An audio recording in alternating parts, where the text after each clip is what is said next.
नमस्कार दोस्तों, आज की कहानी 7 भाई और उनकी एक बहन की है। पुराने ज़माने की बात है। एक गांव में परिवार रहता था। उसमें 7 लड़के और एक लड़की थी। माता पिता जल्दी ही गुजर गए तो बच्चों ने भी जल्दी ही अपने घर का काम सीख लिया था।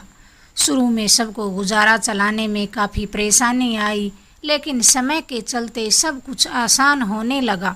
उस समय समाज में पुरुषों का काम जंगली जानवरों का शिकार करना और औरतों का घर का काम काज करना था।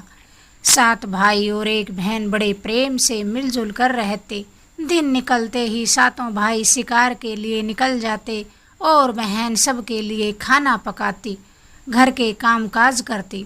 भाई जब जंगल से वापस आते तो साथ में बड़े बड़े जानवर पक्षी आदि को मार कर लाते। बहन उसके मांस को बड़े चाव से पकाती और सबको भोजन कराती।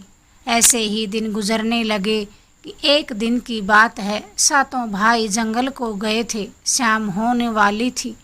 बहन सबके लिए खाना बना रही थी। जब वह सब्जी के लिए हरी साग काट रही थी, चाकू की तेज धार से उंगली कट गई। कटी उंगली से खून की धार बहने लगी। उसने सोचा, यदि भाइयों ने देखा तो वे बड़े दुखी हो जाएंगे। मुझे उन्हें यह बात नहीं बतानी चाहिए। उसने बहते खून को अपनी ओढ़नी से पोंछना चाहा, किंतु लगा कि उसके भाई देख लेंगे। फिर उसने दीवार पर पोंछना चाहा, फिर भी उसे ऐसे ही लगा कि यहाँ से तो और भी अच्छी तरह दिखाई देगा। वह बेचैन होकर इधर उधर घूमने लगी। कोई ऐसी जगह नहीं मिली जहाँ उसका बहता खून से भाइयों की दृष्टि से बच जाए। अंत में कोई उपाय न देखकर उसने उसी हरे साग के पत्तों से अपनी उंगली को पोंछ लिया जिससे सब्जी बनाने जा रही थी। शाम को भाई जंगल से वापस आए तो बहन ने खाना परोस दिया। सातों भाइयों को आज बड़ा ही स्वादिष्ट भोजन लगा। सातों अपनी उंगलियां चाटते रह गई। बहन की सब्जी की तारीफ करने लगे। अपनी तारीफ सुनकर बहन भी बड़ी फूली नहीं समाई। दिन भर के थके होने के कारण सातों भाई जल्दी ही सो गए। अगली सुबह रोज की तरह खा पी कर सातों भाई जंगल की ओर निकले। जब शिकार तलाशते तलाशते थक गए तब सभी एक पेड़ की छांव में बैठकर आराम करने लगे। बातों ही बातों में रात में बहन ने जो साग बनाई थी उसकी चर्चा होने लगी। सब कह रहे थे कि इतना स्वादिष्ट साग तो उन्होंने कभी नहीं खाया है। सबने तय किया कि आज इसके बारे में बहन से ज़रूर पूछेंगे, जान लेंगे बहन ने साग में क्या मिलाया था। शाम को सातों भाइयों ने दोबारा बहन की सब्जी की तारीफ की और पूछा, प्यारी बहन, कल रात सब्जी में तुमने क्या मिलाया था? बहन बताना नहीं चाहती थी। वह सोच रही थी कि अगर उन्हें पता चल जाएगा कि उनकी उंगली कट गई है तो सभी भाई दुखी हो जाएंगे। इसलिए उसने जवाब में कहा, कुछ नहीं भैया। बड़े भाई ने कहा, प्यारी बहना, तुम्हें बताना ही पड़ेगा। मैं जानना चाहता हूँ कि हमारी बहन ने इतना स्वादिष्ट साग कैसे बनाया। तुम्हें मेरी सौगंध है, अब तो बताना ही पड़ेगा। बड़े भाई का सब सम्मान करते थे। बहन को सच बोलना ही पड़ा। उसने धीरे धीरे सारी बात बताते हुए कहा, बस इतना ही, अपना खून मिला दिया था, ज़्यादा कुछ नहीं। सब्जी बना रही थी तो उंगली कट गई। उंगली से 1-2 बूंदें खून की सब्जी में गिर गई। यह सुनकर 6 भाइयों के मन में एक कुटिल ख्याल आने लगा। वे सोचने लगे, इसके खून की 1-2 बूंदों से इतनी अच्छी स्वादिष्ट सब्जी बन सकती है तो इसका मांस कितना स्वादिष्ट होगा। रात के खाने के बाद सातों सोने के लिए चले गए। सातों में फिर उसी बात की चर्चा होने लगी। बड़ा भाई कहने लगा, अरे खून की कुछ बूंदें इतनी स्वादिष्ट हैं तो शरीर का मांस कितना स्वादिष्ट होगा। सबने बड़े भाई की बात में हाँ मिलाई।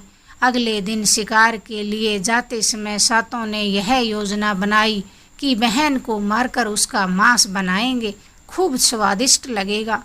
7वें भाई अपने बड़े भाइयों की बात से बिल्कुल भी सहमत नहीं था। वह अपनी प्यारी बहन को बचाने के लिए बेचैन हो गया। वह खुलकर इसका विरोध भी नहीं कर सकता था, क्योंकि 6 भाई एक तरफ थे। शिकार करने के बाद सभी भाइयों ने मिलकर टीले पर एक बांस के पट्टों से एक चबूतरा बना दिया। उनकी योजना यह थी कि बहन को फुसलाकर यहाँ लाएंगे, तीर मारकर उसकी हत्या करेंगे और उसके स्वादिष्ट मांस को पकाकर खाएंगे। अगले दिन बड़े भाई ने अपनी बहन से कहा, बहन, तुम अब विवाह के योग्य हो चुकी हो और हमने तुम्हारे लिए एक योग्य वर की तलाश की है, अतः तुम सज संवर कर हमारे साथ चलो। बहन अपने भाई की बात सुनकर बड़ी ही खुश हुई और तैयार होकर अपने भाइयों के साथ जंगल की तरफ चल पड़ी।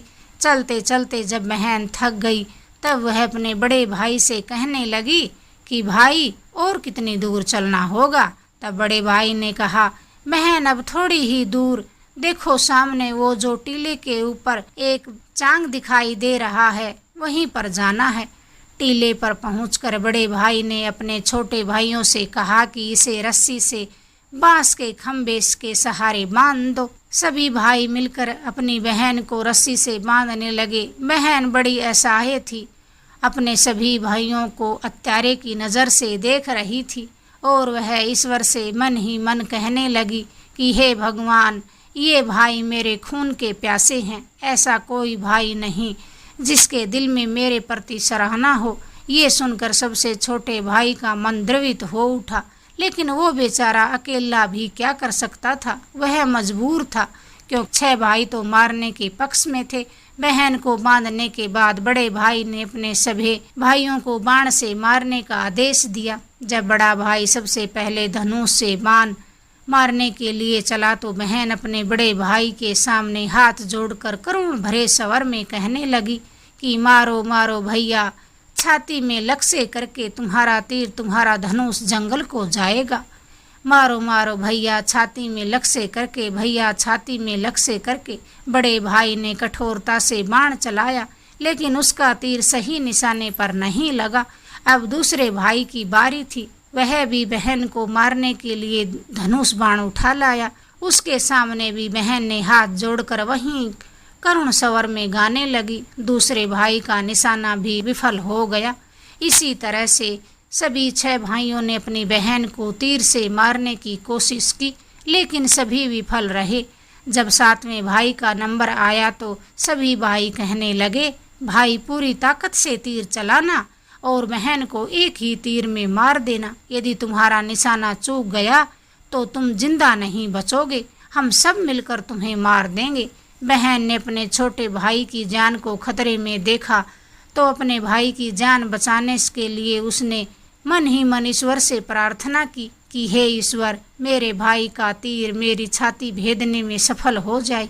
और फिर करुणा भरा गीत गाने लगी कि भाई मारो मारो भैया, छाती में लक्ष्य करके, छाती में लक्ष्य करके, तेरा तीर मेरी छाती भेद जाए। मारो मारो भैया, छाती में लक्ष्य करके मारो। छोटे भाई ने तीर चलाया और उसका तीर बहन के मरम पर जा लगा। वह तड़फ तड़फ कर दर्द से कुछ देर बाद छटपटाकर मर गई। बहन के मरने के बाद सभी 6 भाई बड़े खुश हुए, लेकिन 7वां भाई बिल्कुल भी खुश न था। सभी भाइयों ने मिलकर बहन के शव को चांग से नीचे उतारा। उसके बाद 6 भाइयों ने बहन के शरीर के बोटी बोटी करके काट डाली। बड़े भाई ने अपने सबसे छोटे भाई को जंगल से लकड़ी और पानी लाने का आदेश दे दिया। छोटा भाई लकड़ी पानी के साथ साथ कुछ केकड़े और मछली भी ले आया। वह अंदर ही अंदर बड़ा दुखी था। उसके सभी भाई बहन का मांस बड़े चाव से पका रहे थे। वह अपनी बहन का मांस नहीं खा पाएगा। यदि उसने ऐसा किया तो उसके सभी भाई मिलकर उसे मार देंगे। उसने मांस पकाते समय चुपके से केकड़े और मांस आग में डाल दिया और अपने खाने का जुगाड़ कर लिया। चावल और मांस तैयार हो गया था। जमीन पर केले के पत्ते बिछाकर उसमें सबके लिए खाना परोसा गया। छोटे भाई ने बैठने से पहले अपने स्थान पर एक छोटा सा गड्ढा खोद लिया था। उसने केले के पत्ते में परोसे गए बहन के मांस के टुकड़ों को उन गड्ढों में डाल दिया तथा मछली और भात खाने लगा। बाकी 6 भाई अपने बहन की हड्डियां चबाने लगे तो छोटा भाई केकड़ा चबाने लगा। भोजन करने के बाद बड़े भाई के कहने पर छोटे भाई ने सबका बचा हुआ जूठा साफ करने के लिए कहा। बहन की बची हुई हड्डियां और उनके अन्य भाग जैसे सिर, नाखून, पंजे सबको इकट्ठा करके उसने उसी गड्ढे में डाल दिया और ऊपर से मिट्टी डाल दी। कुछ समय पश्चात उसी स्थान पर बांस का एक पौधा उगाया। धीरे धीरे उस स्थान पर बांसों का एक झुरमुट बन गया था। एक बार उसी स्थान पर एक संत आए और उसी बांस के झुरमुट के तल में छुप करके मल त्यागने लगे। उसी समय आकाशवाणी हुई, संत दुर्गंध आ रही है, संत दुर्गंध आ रही है। बार बार यही आकाशवाणी हो रही थी तो संत ने झटपट उस स्थान को साफ किया और सामने झुरमुट में से एक बांस काट लिया। उसकी बांसुरी बना करके बांसुरी को बजाकर लोगों के घरों में भीख मांगने लगा और बदले में बहुत सारा उपदेश भी देता था। एक दिन की बात है कि संत उसी गांव में उसी बड़े भाई के द्वार पर चला गया। तब 6 भाइयों का विवाह हो चुका था और 7वें भाई का विवाह अभी हुआ ही नहीं था। वह अकेला ही रहता था। जो ही संत ने बड़े भाई के आंगन में कदम रखा तो उसी समय वह संत की बांसुरी बोल उठी, नहीं बाजोरे बांसुरी, यही है दुश्मन सबसे बड़ा। बड़े भाई के घर नहीं बाजोरे बांसुरी, दया प्रेम सब छोड़कर रिश्ते में यही दाग लगाया। नहीं बाजोरे बांसुरी, यही है दुश्मन। बड़े भाई के घर नहीं बाजोरे बांसुरी। योगी के बांसुरी की बार बार यही आवाज निकल रही थी, जिसको सुनकर बड़े भाई के पसीने आने लगे। उसने अपनी पत्नी योगी उसने तुरंत भिक्षा देकर विदा करने को कहा। ऐसा करके संत सभी 6 भाइयों के पास गया। सभी के सामने बांसुरी ने वही गीत गाया।